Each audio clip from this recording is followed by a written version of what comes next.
Section C का अगला question है 27। How would you find out the genotype of a pea plant with violet flowers? Explain with the help of Punnett square showing crosses.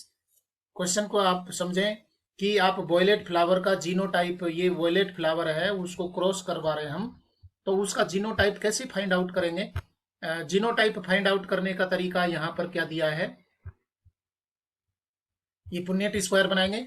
वो question में पूछ रहा है कि इसका जीनोटाइप क्या होगा। फ्लावर तो वॉयलेट है, तो क्या वो होमोजाइगस है या हिट्रोजाइगस है, उसको पता लगाने के लिए आपने पढ़ा हुआ है टेस्ट क्रॉस करवाते हैं। टेस्ट क्रॉस का यहाँ देखिए कि टेस्ट क्रॉस दो तरीके का है। यहाँ पर अगर ये होमोजाइगस कंडीशन में है तो होमोजाइगस वॉयलेट है, उसको रेसेसिव वाइट पेरेंट के साथ में क्रॉस करवाते हैं। तो अगर ये होमोजाइगस डोमिनेंट रहेगा तो F1 प्रोजेनी में सभी फ्लावर्स हैं वो वायलेट होंगे, क्योंकि ये कैपिटल डब्ल्यू डब्ल्यू है, डोमिनेंट है दोनों, और ये रिसेसिव है स्मॉल डब्ल्यू डब्ल्यू।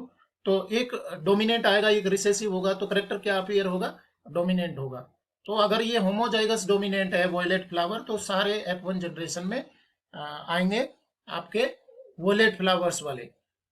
इसके साथ में ही अगर ये हिट्रोजाइगस वॉयलेट है और उसको रेसेसिव पेरेंट के साथ में क्रॉस करवाते हैं तो इनमें 50% है वो वॉयलेट फ्लावर होंगे और 50% है वो वाइट फ्लावर होंगे, क्योंकि यहाँ पर ये कैपिटल डब्ल्यू और एक स्मॉल रेसेसिव एलील यहाँ पर है।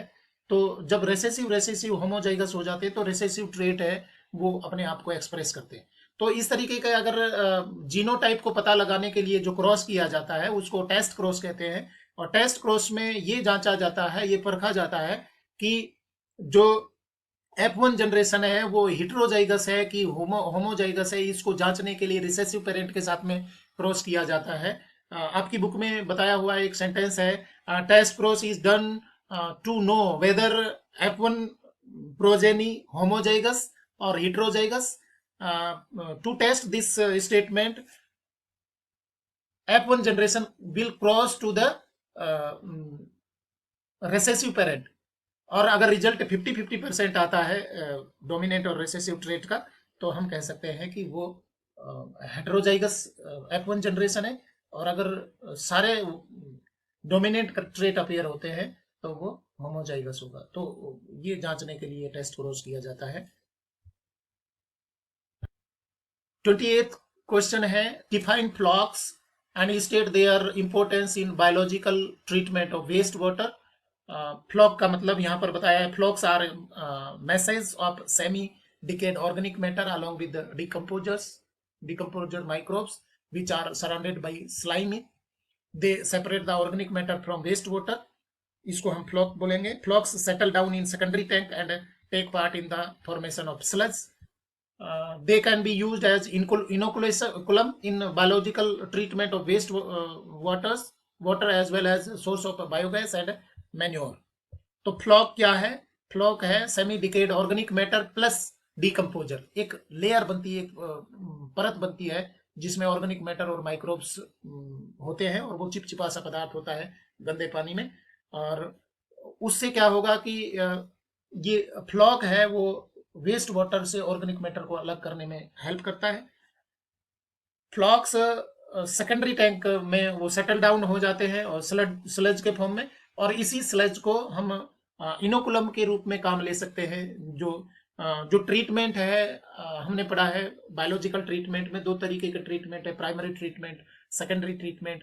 प्राइमरी ट्रीटमेंट है वो बायोलॉजिकल मैकेनिकल ट्रीटमेंट कहलाता है, जबकि सेकेंडरी ट्रीटमेंट है वो बायोलॉजिकल ट्रीटमेंट कहलाता है। तो बायोलॉजिकल ट्रीटमेंट में ये फ्लॉक बनता है, वो फ्लॉक है ऑर्गेनिक मैटर को डिकम्पोज करने में हेल्प करता है, ऑर्गेनिक में डिकम्पोजर्स उसमें मिल करके। और स्लज है वो प्राइमरी टैंक है, उनमें इनोकुलेशन माइक्रो ऑर्गेनिज्म को डालने के लिए थोड़े सा पार्ट है उसमें डाल दिया जाता है, जिससे माइक्रो ऑर्गेनिज्म ग्रो होकर के और उसमें भी स्लज तैयार कर देंगे। इस तरीके से ये बायोलॉजिकल ट्रीटमेंट है वो चलता है। मेट्रोपॉलिटन सिटीज में सीवेज ट्रीटमेंट प्लांट लगे होते हैं, तो बहुत बड़ा रोल है इनका सीवेज ट्रीटमेंट में, उसको गंदे पानी को साफ करने में, जिसमें ऑर्गेनिक मैटर है वो डिकम्पोज हो जाते हैं। क्वेश्चन नंबर 29 है, a farmer notice that nematode infection in tomato plant has resulted in the reduction in the yield. Suggest a strategy which provides cellular defense for providing resistance to this pest. Explain the technique.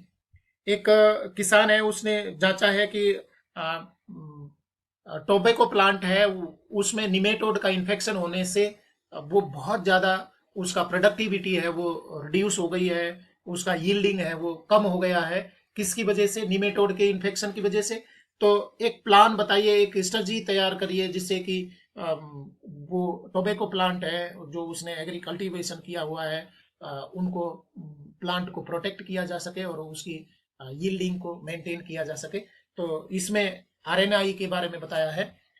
Point हम 3 number के लिए इस तरीके से लिखेंगे, strategy based on the process of RNA interference, RNAi as a method of cellular defense can be used. तो ये RNAi technique हम स्ट्रेटजी के रूप में यूज करेंगे। This method involves silencing of a specific mRNA due to a complementary double-stranded RNA molecule that binds to and prevents translation of the mRNA silencing. Third है, the source of this complementary RNA can be from an infection by viruses having RNA genomes or mobile genetic elements, transposons that replicate via an RNA intermediate. Next point, using agrobacterium vectors, nematode specific genes are introduced into the host plant. The introduction of DNA produces both sense and antisense RNA in the host. तो बच्चों एक बहुत अच्छी एक technique है। सबसे पहले उस टेक्निक का नाम हम ध्यान रखेंगे आरएनए इंटरफेरेंस या आरएनएआई टेक्निक, जो किस आधार पर काम करती है? ये सेलुलर डिफेंस मैकेनिज्म पर काम करती है। तो यही आपसे स्ट्रेटजी पूछी गई है। इसमें क्या करना है कि जो निमेटोड है वो आरएनए बना करके प्रोटीन बनाएगा और प्लांट को इन्फेक्ट करेगा, डैमेज करेगा। तो हमें क्या करना है? उस निमेटोड के आरएनए को साइलेंस करना है। ये निमेटोड का जो आरएनए है उसको डबल स्ट्रैंडेड बना देना है।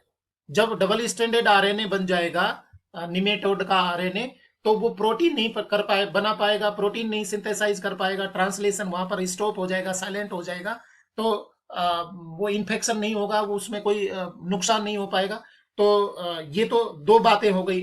टेक्निक हम स्ट्रेटजी यूज करेंगे आरएनएआई टेक्निक, और उसमें आरएनएआई में क्या होता है कि जो पैथोजन है उसका एमआरएनए है उसको साइलेंस कर देना है। किस आधार पर? उस पैथोजन के एमआरएनए को डबल स्ट्रैंडेड बना करके, साइलेंट करके। अब साइलेंट करने के लिए सोर्स क्या है? कहां से हम इसके निमेटोड के एमआरएनए का कॉम्प्लीमेंट्री आरएनए लाएंगे? तो ये आरएनए डालने के लिए अब ये जो आरएनए हम इंट्रोड्यूस करेंगे वो होस्ट प्लांट में करेंगे। आरएनए जीनोम्स कहां से लाएंगे? वो वायरसेस के थ्रू होस्ट प्लांट में इंट्रोड्यूस करेंगे। और ये कौन है?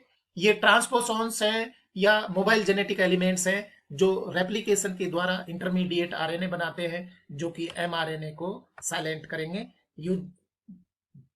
वेक्टर यूज करेंगे हम। वेक्टर यहां पर है एग्रोबैक्टीरियम वेक्टर्स, जो निमेटोड स्पेसिफिक जीन्स को इंट्रोड्यूस करवाता है होस्ट प्लांट में। तो एक बहुत मार्वलस टेक्निक है आरएनएआई, जो टोबैको प्लांट है या हमारे क्रॉप प्लांट है उनको निमेटोड से प्रोटेक्ट कर सकते हैं। नेक्स्ट पॉइंट है, 2 RNAs being complementary to each other form a double-stranded dsRNA, double-stranded RNA that initiate RNAi and thus silence the specific mRNA of the nematode. As a consequence, the parasite cannot survive in a transgenic host.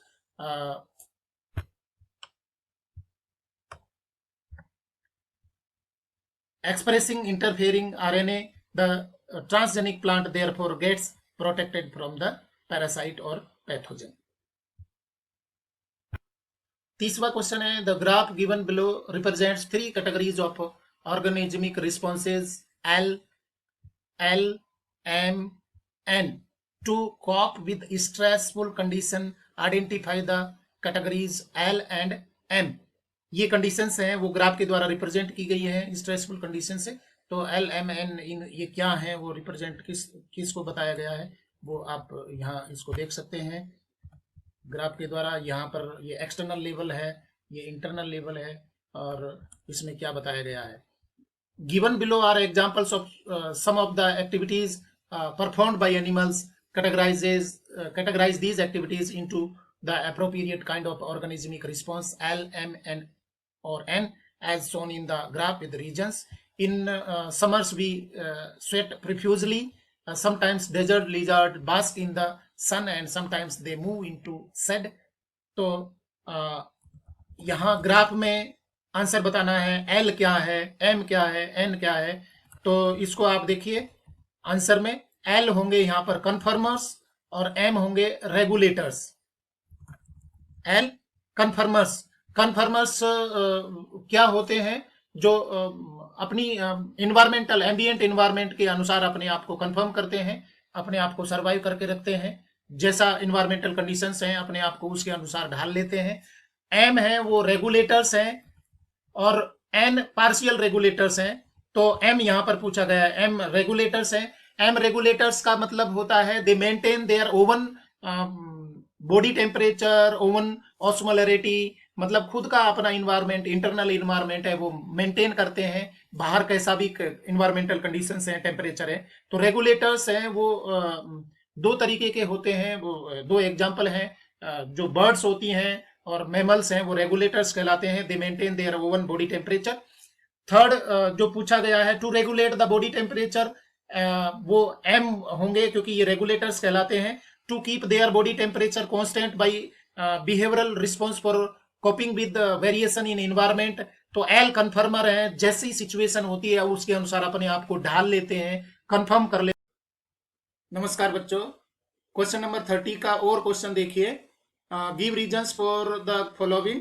Very small animals are rarely found in polar regions. क्यों ऐसा होता है कि polar regions में small animals हैं वो rarely मिलते हैं? तो उसका आंसर होगा, since small animals have a larger surface area relative to their volume, they tend to lose body heat very fast when it is cold outside. Then they have to expend much energy to generate body heat through metabolism. This is the main reason why very small animals are rarely found in polar regions. बहुत clear समझाया हुआ है, क्योंकि जो जितनी body size कम होगी उतना ही उसका सरफेस एरिया ज्यादा होगा। तो कोल्डर एरिया में क्योंकि हीट की प्रॉब्लम होती है, हीट मेंटेन करना है, हीट को कंजर्व करना है, तो जितना सरफेस एरिया ज्यादा होगा हीट लॉस होने के चांसेस हैं वो भी उतने ज्यादा होंगे। इसलिए जो लार्ज एनिमल्स है, बड़ी साइज के एनिमल्स है, वो पोलर रीजन्स में पाए जाते हैं, जैसे पोलर बियर है, और वहां पर छोटे बर्ड्स वगैरह इस तरीके के एनिमल वहां नहीं मिलेंगे। उसका मेन रीजन है वो है कि स्मॉल एनिमल्स हैं उनका सरफेस एरिया ज्यादा होगा और हीट लॉस ज्यादा होगा। 30th का बी पार्ट और में दिया है, mammals from colder climate generally have shorter year and limbs. जो कोल्डर क्लाइमेट में रहते हैं वो मैमल्स में ईयर और लिम्स हैं, कान और पैर हैं, उनकी साइज छोटी होती है। उसका कारण भी यहाँ बताया है। आंसर होगा हमारा mammals from colder climate generally have shorter ears and limbs to minimise heat loss. बच्चों, एलेंस रूल में आपने पढ़ा है, क्योंकि ईयर है वो हीट लॉस का एक तरीके से रेडिएटर का काम करते हैं। तो जो कोल्ड क्लाइमेट में रहते हैं, अगर ईयर्स बड़े होंगे तो ज्यादा हीट लॉस होगा, इसलिए पोलर रीजन्स में या कोल्ड क्लाइमेट्स में ईयर का जो साइज होता है वो छोटा होता है, और साथ में ही लिम्स है उनकी साइज भी छोटी होगी। क्वेश्चन नंबर 38 का C part, initially we feel nausea and fatigue when we reach a high altitude such as Rohtang Pass and then gradually we feel normal. शुरुआत में जब हम हाइट पे जाते हैं, हाई एल्टीट्यूड पे जाते हैं, एग्जांपल है रोहतांग दर्रा है, वहां पर आप जाएंगे तो शुरुआत में आपको चक्कर आना, जी मिचलाना, इस तरीके की समस्या होती है और धीरे धीरे नॉर्मल हो जाती है। ऐसा क्यों होता है? रीजनिंग, 3 क्वेश्चन रीजनिंग के पूछे हैं। इसका रीजनिंग क्वेश्चन का आंसर होगा this is because in the low atmospheric pressure of high altitudes the body does not get enough oxygen, but gradually we get acclimatized and stop experiencing altitude sickness। जैसे जैसे हम height पर जाते हैं तो क्योंकि वहां पर एयर प्रेशर है वो कम हो जाता है, जब एयर प्रेशर कम होगा तो हमें ऑक्सीजन सप्लाई कम होती है और हमें चक्कर आना या घबराहट होना, जी मिचलाना, इस तरीके की समस्या होती है और धीरे धीरे वो समस्या है वो नॉर्मल हो जाती है, क्योंकि एक्लिमेटाइज का मतलब है वहाँ के प्रति हम अडेप्टेड हो जाते हैं, हमारी बॉडी उसके क्लाइमेट के अनुसार एडजस्ट हो जाती है। तो ये कारण दिया है, क्योंकि जो एल्टीट्यूड होते हैं, एल्टीट्यूड सिकनेस है, वो शॉर्ट पीरियड ऑफ टाइम के बाद में हमारी बॉडी उसके अनुसार ढल जाती है और हम नॉर्मल हो जाते हैं।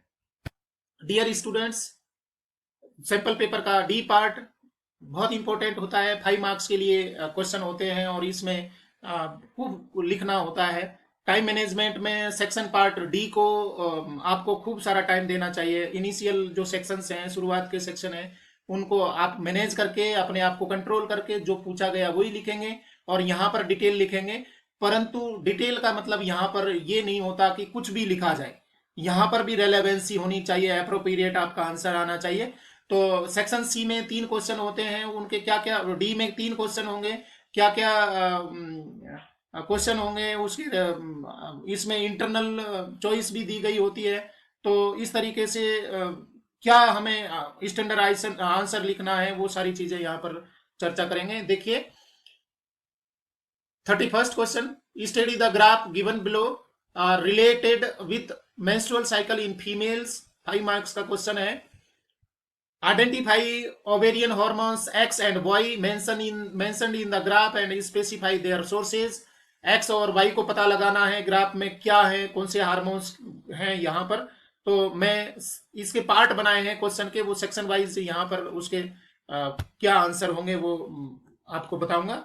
जो आदर्श आइडियल जो आंसर होगा वो देखिए, ग्राफ को आप अच्छे से स्टडी करेंगे and your answer will be uterine events that take place according to the ovarian hormone level X and Y on luteum degenerates, which causes disintegration of endometrium leading to menstruation making a new cycle।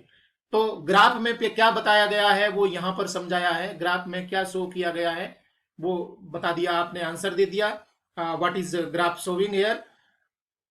Question first part है, X estrogen secreted by growing follicles. X क्या show कर रहा है, जो estrogen hormone है, growing follicles है उनके द्वारा रिलीज होता है, उसका लेवल यहाँ पर डेज बताए गए, कौन से दिन किसका लेवल हाई रहता है, लो रहता है। तो एक्स को यहाँ पर ब्लू ग्राफ में दिखाया, ब्लू लाइन से दिखाया है। Y progesterone secreted by corpus luteum, जो वाई है वो कॉर्पस ल्यूटियम, ग्राफियन फॉलिकल जब रप्चर हो जाता है, ओवुलेशन हो जाता है, तो उसके द्वारा प्रोजेस्टेरोन हार्मोन है वो रिलीज होता है, तो उसका लेवल है वो आप देख सकते हैं 15 to 25th डे तक इसका लेवल है वो हाई रहेगा, क्योंकि जैसे ही यहाँ ओवुलेशन हुआ, ओवुलेशन के जस्ट बाद में ग्राफियन फॉलिकल है वो कॉर्पस ल्यूटियम का काम करेगा और प्रोजेस्टेरोजन हार्मोन है उसका सिक्रेशन करेगा। क्वेश्चन का बी पार्ट है, correlate and describe the uterine events that take place according to the ovarian hormone levels X and Y mentioned in the graph. On X और वाई है वो 6 to 15 डेज क्या result देता है, क्या कितना सीक्रेशन होता है वो यहाँ पर बताना है। हमारा आंसर होगा 6 to 15 days endometrium of the uterus generates by proliferation under the influence of oestrogen. मतलब एंडोमेट्रियल वॉल है वो 6 to 15 डेज यूट्रस की वॉल है उसकी थिकनिंग आना शुरू हो जाती है। प्रोलिफरेशन का मतलब एक्स्ट्रा लाइनिंग है वो थिकनिंग होना शुरू हो जाती है। इसके बाद में 16 to 25th डेज में क्या होगा, मैंने क्वेश्चन जहां क्वेश्चन पूछा है उसको उसी के नीचे आंसर बनाने की कोशिश करिए।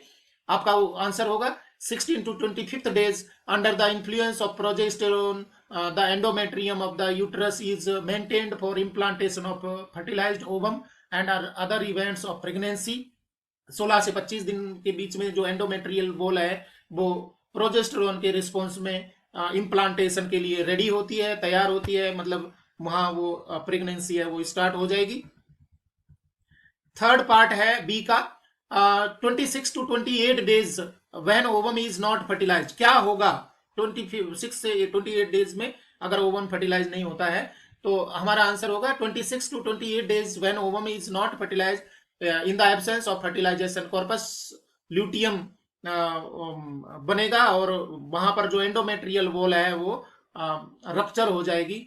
6 to 28 days when ovum is not fertilized, in the absence of fertilization corpus luteum secretes hormone and endometrial wall remove, results the bleeding, that is called menstruation. तो ये ब्लीडिंग इसके 26 to 28 के बाद में रप्चर होना शुरू हो जाएगी एंडोमेट्रियल वॉल, और ये लास्ट फॉर 5 days हो सकती है। तो इस तरीके से फर्स्ट पार्ट है मेन क्वेश्चन का, वो कंप्लीट हो गया। सेकंड पार्ट है the following figure shows a foetus within the uterus, on the basis of given figure answer the question that follow. कौन कौन से ये आंसर इसमें होंगे वो आप देख पाएंगे यहाँ पर।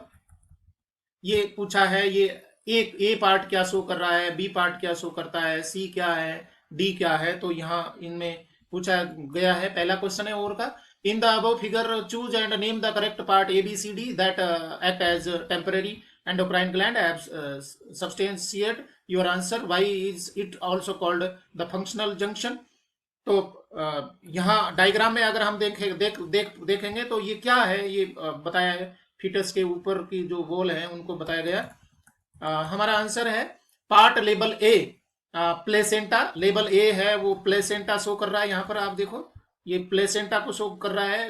ये कोरोनिक विल्लाई जो यूट्रस वॉल के साथ में कनेक्ट है। Part A placenta, it acts as endocrine tissue as it produces several hormones like human chorionic gonadotropin HCG, human placental lactogen HPL, estrogen, progestogen, etc. It is also called the functional junction because it facilitates the supply of oxygen and nutrients to the embryo and removes carbon dioxide and excretory waste material produced by the embryo. तो placenta है वो बहुत सारे काम करता है, एक junction है एम्ब्रियो फीटस और मैटरनल टिश्यूज के बीच का जंक्शन है, उसको हम प्लेसेंटा बोल रहे हैं। और ये कई सारे हार्मोन्स का सीक्रेशन करता है during pregnancy, HCG, HPL, progesterone, oestrogen, relaxin. और ये जो जंक्शन है वो एक्सचेंज ऑफ मटेरियल्स के लिए होता है। सेकेंड पार्ट है mention the role of B in the development of the embryo. B part क्या शो कर रहा है, बी पार्ट यहाँ पर देखिए, बी पार्ट है वो क्या है आप पहचान पा रहे होंगे, आपका आंसर होगा B part. The placenta is connected to the embryo through an umbilical cord which help in the transport of substances to the embryo. तो अम्बिलिकल कॉर्ड है वो जुड़ा होता है इसके द्वारा, और वो एक्सचेंज ऑफ सब्सटेंसेस के लिए जरूरी होता है। इसके बाद में सी पार्ट हमारा है name the fluid surrounding the developing embryo, how is it misused for sex determination। जो सराउंडिंग मटेरियल है आप यहाँ देखिए, सराउंडिंग मटेरियल डायग्राम में सी पार्ट के द्वारा दिखाया गया है। ये एलेंटोइस है, एलेंटोइस के अंदर जो फ्लूइड होता है उसको क्या बोलते हैं, इसको एमनियोटिक फ्लूइड बोलते हैं। जो एमनियोटिक फ्लूइड है वो बेबी को सराउंड करता है, बेबी उसमें फ्लोट करता है, क्योंकि वहां पर डेवलपिंग फीटस के सेल्स होती हैं, तो वो सेल्स को डिटेक्ट करके हम किसी एबनॉर्मलिटी को पता लगाते हैं। परंतु ये इससे सेक्स भी पता लग जाता है। Amniotic fluid foetal sex determination test is based on the chromosomal pattern of the cells in the amniotic fluid surrounding the developing embryo. इसलिए कहा जाता है कि जो एमनियोसेंटेसिस है उसको बैन कर दिया गया, क्योंकि इससे एबनॉर्मलिटी के साथ में। सेक्शन डी का 32वां क्वेश्चन है evaluate the suitability of DNA and RNA as genetic material and justify the suitability of the one that is preferred as an ideal genetic material. DNA और आरएनए दो molecules हैं, nucleic acids हैं, इनमें कौन सा सबसे suitable है genetic material के रूप में काम आने के लिए। तो हम इनको दोनों को कंपेयर करेंगे, दोनों का इवेल्यूट करेंगे। हमारा आंसर है evaluation of DNA and RNA on the basis of the properties of the genetic material। पहला है it should be able to generate its replication as per the rule of base pairing and complementarity। both the nucleic acids DNA and RNA have the ability to direct their duplication। मतलब competition में DNA और RNA बराबर है अभी भी, क्योंकि दोनों ही अपनी रेप्लिका बनाते हैं, अपनी कॉपी बना सकते हैं। दूसरा पॉइंट है the genetic material should be chemically and structurally stable enough not to change with the different stages of life cycle age और with the change in physiology of the organism. presence of second prime OH group and uracil make RNA more reactive and structurally less stable than DNA. Therefore DNA is a better genetic material than RNA. मतलब जो RNA होता है वो उसमें ribose sugar होती है। Ribose sugar का मतलब है सेकंड कार्बन पर OH ग्रुप है, जबकि डीएनए में डीऑक्सी राइबोज यहाँ पर O नहीं होगा, तो उसको हम डीऑक्सी राइबोज, ये डीएनए को ज्यादा स्टेबल बना रहा है एज कंपेयर टू आरएनए। इसके साथ में ही आरएनए में यूरेसिल होता है जो ज्यादा रिएक्टिव होता है, कहने का मतलब अनस्टेबल है एज कंपेयर टू थाइमाइन, जो कि आरएनए में नहीं मिलता, डीएनए में पाया जाता है। तो थाइमाइन है वो ज्यादा स्टेबिलिटी देता है एज कंपेयर टू यूरेसिल। इसलिए आरएनए है थोड़ा सा पिछड़ा है, अभी कंपटीशन में थोड़ा सा पीछे हो गया है कि डीएनए है वो ज्यादा बेटर है, सुटेबल है। तीसरा पॉइंट है, it should provide the scope for slow changes mutation that are required for evolution. Both DNA and RNA are able to mutate. In fact, RNA being unsuitable mutates at a faster rate. Consequently, viruses having RNA genome having shorter lifespan mutate and evolve faster. मतलब DNA और RNA दोनों में ही mutation पाया जाता है। Mutation means alteration in the genetic material, परंतु RNA है इसमें म्यूटेशन फास्टर होता है, जबकि वो कह रहा है कि स्लो स्कोप होना चाहिए। म्यूटेशन तो होना चाहिए परंतु स्लो होना चाहिए, जबकि आरएनए है वो जल्दी म्यूटेट कर रहा है, इसलिए कंपटीशन में आरएनए है वो पीछे होते जा रहा है, जबकि डीएनए है वो पायदान में आगे निकल गया है, क्योंकि उसमें म्यूटेशन भी कम होता है, स्लो होता है। चौथा पॉइंट है, it should be able to express itself in the form of Mendelian characters. RNA can directly code for the synthesis of proteins hence can easily express the characters. DNA however is dependent on RNA for synthesis of proteins. The protein synthesizing machinery has evolved around RNA. मतलब Mendelian character को follow करने वाला होना चाहिए genetic material. तो यहां पर ये बताया है कि आरएनए है वो आरएनए जो कोड लेके आता है वो प्रोटीन के रूप में एक्सप्रेस होता है, जबकि डीएनए है वो अपने आप को एक्सप्रेस करेगा। तो उसके लिए क्या चाहिए होगा, हमें निश्चित रूप से आरएनए चाहिए होगा, क्योंकि आरएनए के बिना प्रोटीन एक्सप्रेस ही नहीं हो सकता, प्रोटीन बन ही नहीं सकता। तो जो जीन का एक्सप्रेशन है वो डिपेंड करता है, आरएनए इंटरमीडिएट मॉलिक्यूल होता है। तो कहने का मतलब एक पैराडॉक्स यहाँ पर हो रहा है, तो ये इंटरडिपेंडेंट होते हैं। पांचवा पॉइंट है, the above discussion indicates that both RNA and DNA can function as genetic material. दोनों ही हैं, क्योंकि बहुत ज्यादा अंतर नहीं कर पाए हम कि डीएनए है वो बेटर हो सकता है, परंतु दौड़ में आरएनए भी है। DNA being more stable is preferred for storage of genetic information. इसलिए हम देखते हैं कि most of the living organisms में जो जेनेटिक मटेरियल होता है वो डीएनए होता है, परंतु कुछ लिविंग ऑर्गेनिजम्स में, या कहना चाहिए कुछ वायरसेज में, आरएनए है वो जेनेटिक मटेरियल का काम करता है। और जो कोरोना वायरस है उसका भी जेनेटिक मटेरियल आरएनए है, इसलिए वो फास्टर म्यूटेट कर पा रहा है, उसके नए नए स्ट्रेन आ रहे हैं बच्चों। इसके बाद में 32nd का जो और पार्ट है, और क्वेश्चन है, ये भी हम देख लेते हैं। क्वेश्चन दिया है, explain the mechanism of DNA replication as suggested by Watson and Crick. बच्चों वाटसन क्रिक के द्वारा जो डीएनए की रेप्लिकेशन बताई है वो मैकेनिज्म समझाई गई है। आप ध्यान देंगे, जो हर्से और चेस के द्वारा एक्सपेरिमेंटली प्रूव किया गया है semi conservative replication of DNA, परंतु यहां पर उसकी मैकेनिज्म को समझाने के लिए वाटसन क्रिक ने बताया है। तो हमें अगर एक्सपेरिमेंटली प्रूव्ड अगर क्वेश्चन पूछा जाए तो हर्से चेस के आएगा, जबकि मैकेनिज्म अगर समझानी है तो वाटसन क्रिक वाला एक्सप्लेनेशन हमें लिखना होगा। आंसर है, mechanism of replication of DNA suggested by Watson and Crick. The two strands of DNA would separate and act as a template for the synthesis of new complementary strand. After the completion of replication, each DNA molecule would have one parental and one newly synthesized strand. This scheme was termed as semi-conservative replication of DNA. मतलब जो नया DNA replicate करेगा तो एक strand है वो old होगा, वो कंजर्व करता है, और दूसरा डीएनए है वो नया होगा। In living cells such as E. coli, the process of replication requires a set of catalyst enzymes. The main enzyme is referred to as DNA-dependent DNA polymerase, since it uses a DNA template to catalyze the polymerization of deoxynucleotide. तो DNA को बनाने के लिए, नया strand synthesise करने के लिए यहाँ पर डीएनए पॉलीमरेज होगा, और वो जो भी ओल्ड स्ट्रैंड टेम्पलेट का काम करता है वहां पर कैटालिटिक एक्टिविटी करके न्यू स्ट्रैंड बनाता है, पोलिमराइजेशन न्यूक्लियोटाइड का करके नया स्ट्रैंड सिंथेसाइज करता है, एक ओल्ड स्ट्रैंड होगा।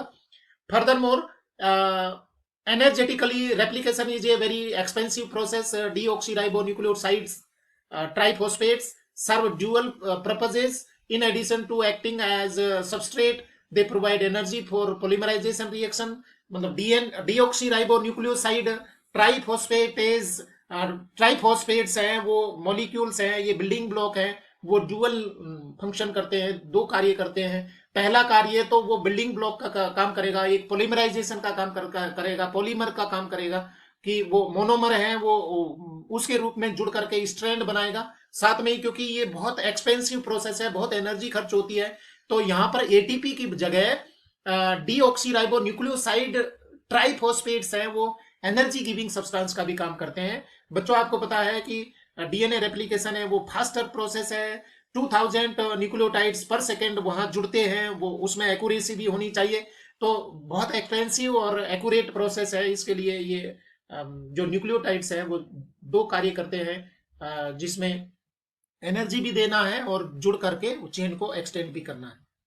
इसके बाद में नेक्स्ट पॉइंट हमारा है, for long DNA molecules, since the two strand of DNA cannot be separated in its entire length due to very high energy requirement, the replication occurs within a small opening of the DNA helix referred to as replication fork. मतलब पूरा नहीं खुलेगा, पूरा खुलने के लिए बहुत ज्यादा एनर्जी की जरूरत होती है, तो जितना फोर्क, जितना सिंगल स्ट्रैंडेड होगा, सेपरेट होंगे दोनों स्ट्रैंड, वहीं से सिंथेसिस या रेप्लिकेशन शुरू हो जाता है। जो ओपनड पार्ट है उसको हम क्या बोलेंगे, रेप्लिकेशन फोर्क बोलेंगे। The DNA dependent DNA polymerases catalyze polymerization only in one direction, that is 5 to prime to 3 prime. जितने भी एंजाइम्स हैं नया स्ट्रैंड सिंथेसाइज करेंगे 5 to 3 प्राइम डायरेक्शन करते हैं। Consequently, on one strand the template with polarity 3 prime to 5 prime, the replication is continuous, while on the other template with polarity 5 to 3 prime it is discontinuous. The discontinuous synthesized fragments are later joined by the enzyme DNA ligase. मतलब यहां पर वो कहने की कोशिश कर रहा है कि जिसकी पोलैरिटी 3 प्राइम टू 5 प्राइम है, तो क्योंकि एंजाइम सिंथेसाइज करेंगे सिर्फ 5 to 3 डायरेक्शन में, तो जिस टेम्पलेट की पोलैरिटी 3 to 5 है वहां पर तो 5 to 3 डायरेक्शन में न्यू स्ट्रैंड सिंथेसाइज हो जाएगा, परंतु जिसकी पोलैरिटी 5 to 3 प्राइम है वहां पर स्ट्रैंड है वो छोटे छोटे स्ट्रेचेज के रूप में सिंथेसाइज होते हैं। इन स्ट्रेच को हम ओकाजाकी फ्रेगमेंट्स बोलते हैं, और ओकाजाकी फ्रेगमेंट से after completion of replication process ये लाइगेज एंजाइम के द्वारा ये स्ट्रैंड है वो कंप्लीट हो जाता है, तो डीएनए लाइगेज एंजाइम भी यहाँ पर जरूरी होता है। नेक्स्ट पॉइंट है, the DNA polymerase on their own can not initiate the process of replication. वो खुद नहीं कर सकता है। इनिशिएशन के लिए हमें जरूरी क्या चीज होती है, there is a definite region in E coli DNA where the replication originates, such regions are termed as origin of replication. मतलब वो ऐसा नहीं है कि कहीं से भी इनिशिएशन हो जाएगा, इसके लिए एक पर्टिकुलर बेस सीक्वेंसिंग होगा, पर्टिकुलर साइट होगी, रीजन होगा जहां से रेप्लिकेशन स्टार्ट होता है, उस रीजन को हम कहते हैं ओरिजिन ऑफ रेप्लिकेशन या ori. In eukaryotes the replication of DNA takes place at S phase of the cell cycle. The replication of DNA and cell division cycle should be highly coordinated. A failure in cell division after DNA replication results into polyploidy. मतलब eukaryote में DNA replication, उसकी copy बनाना, S phase, S का मतलब cell cycle में जो synthesising phase होगा उसमें इसका रेप्लिकेशन होता है, और कई बार ऐसा होता है कि रेप्लिकेशन तो हो जाता है परंतु मियोसिस डिवीजन या माइटोसिस डिवीजन नहीं होता, तो वहां पर कंडीशन आ जाती है पॉलीप्लोइड।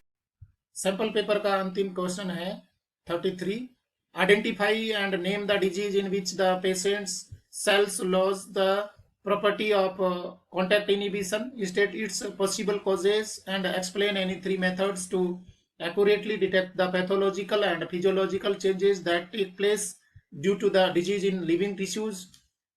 वो बीमारी का पता लगाना है जो सेल्स है वो कॉन्टैक्ट इनहिबिशन की कैपेसिटी लॉस कर देती है, और उसको बताना है कि क्या कारण है, किस तरीके से ये उसमें चेंजेज होते हैं और कौन से मेथड के द्वारा इस बीमारी का हम पता लगा सकते हैं। तो हमारा आंसर होगा यहाँ पर कैंसर, उस डिजीज का नाम आ जाएगा कैंसर।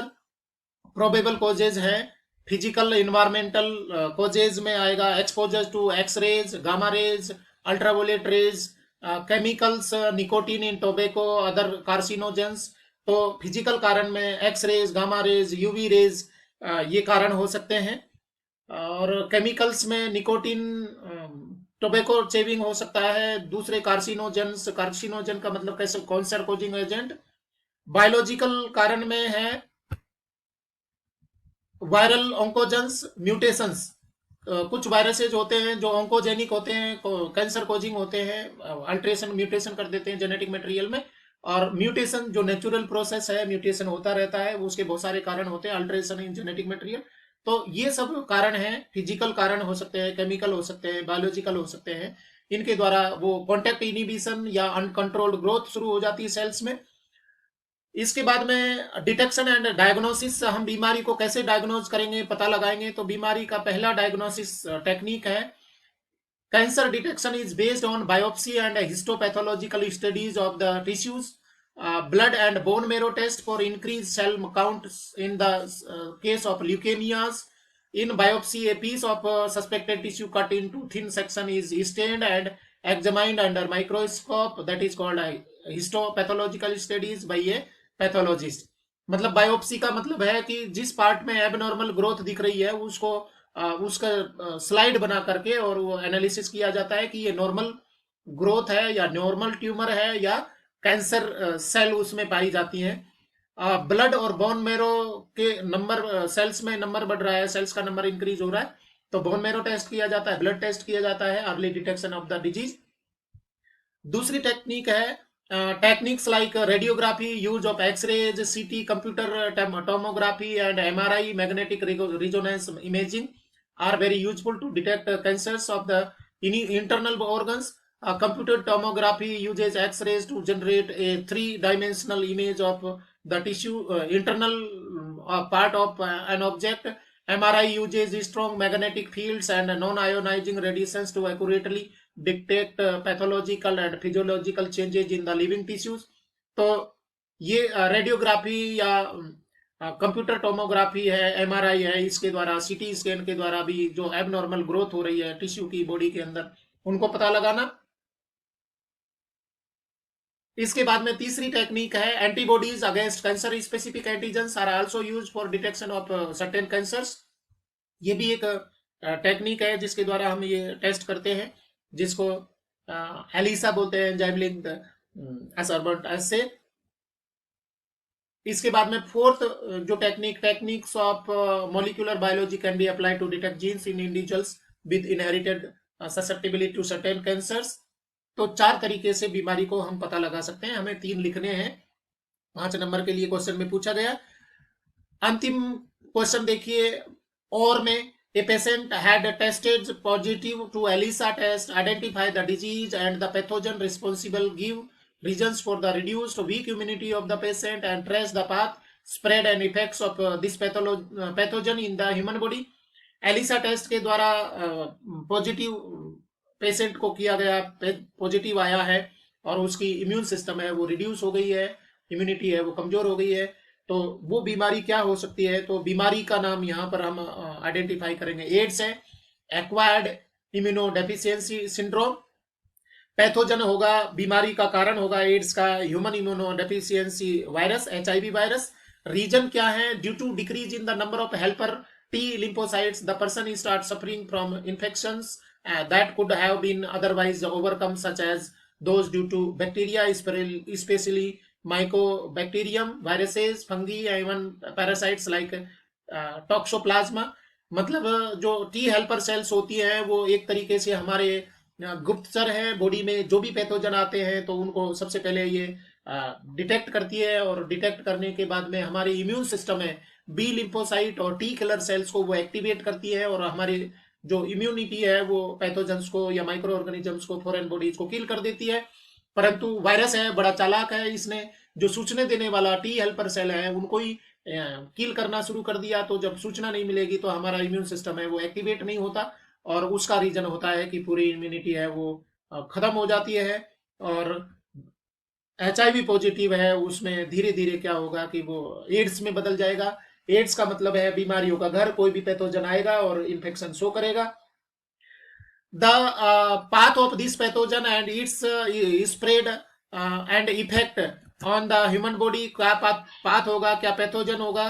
तो ये यहाँ पाथ में सबसे पहले, after getting into the body of the person the virus enters into macrophages where RNA genome of the viruses replicates to form viral DNA with the help of the enzyme reverse transcriptase। सबसे पहले वो अपना संख्या बढ़ाएगा, number बढ़ाएगा। Number बढ़ाने के लिए वो, क्योंकि उसके पास में अपनी खुद की मशीनरी नहीं है, तो किसके अंदर किसकी मशीनरी को यूज करेगा, मैक्रोफेजेज में। मैक्रोफेज में इन्फेक्शन करके अपना नंबर इंक्रीज करता है, अपना वायरल पार्टिकल्स DNA तैयार करता है, और इसके लिए एंजाइम यूज करेगा रिवर्स ट्रांसक्रिप्टेज, जो उसके पास में ऑलरेडी प्रेजेंट है।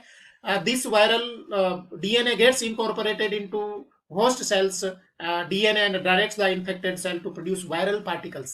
मतलब उसने कब्जा कर लिया है, उसने जो होस्ट सेल है उसकी गर्दन उस पर बंदूक तान दी है कि अब तू अपना काम करने के बजाय वायरस पार्टिकल्स है वो प्रोड्यूस करे।